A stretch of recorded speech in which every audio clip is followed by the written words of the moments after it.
All right, let's get right into those hackers hijacking high-profile social accounts. I've got Mike Dobuski here. He covers all things tech for us. Mike, thanks so much for joining us. The top search here is just how the hackers got away with this. What do we know?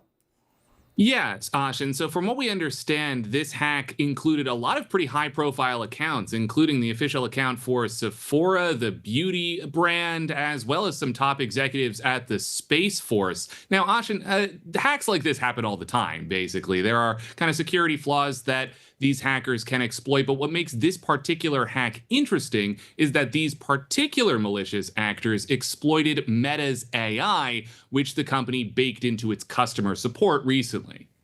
That's really interesting. So it seems like AI is the culprit here. A lot of searches, Mike, where people are wondering about privacy concerns. Can they turn off the AI setting in Instagram, and will it prevent these hacks? Like, what do we know?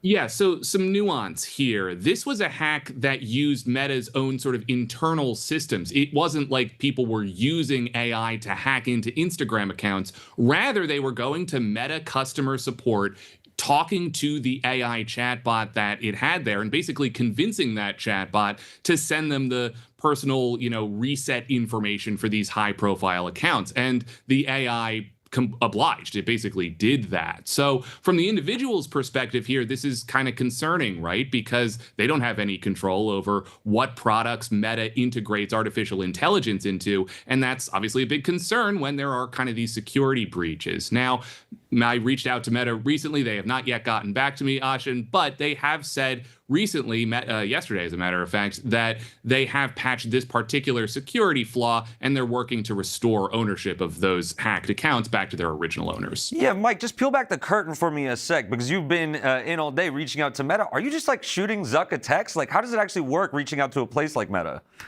Yeah, I'm not shooting Zuck a text exactly. I'm reaching out through email and through other means to some people over at Meta, basically just trying to confirm whether this story is accurate or not. We should mention that this was first reported by 404 Media and then got picked up and confirmed by several other outlets. So this is, just kind of the way that journalism comes together. You see something crop up and then you want to further that story. You want to kind of get it a little bit ahead of the 8 ball there. And sometimes people respond to you, sometimes they don't. And that's exactly what happened today. But that's just kind of the way it goes sometimes. I hear you. Mike, before I let you go, got to ask about President Obama's account, because we're seeing a ton of searches wondering, did he get hacked? What happened there? Yeah, so again, some nuance here. The account that got hacked in this particular act was not the personal account of the former President Obama. Rather, it belonged to the former Obama White House. The Obama administration was pretty early to the social media game. They were the first presidency to really go online in that particular way.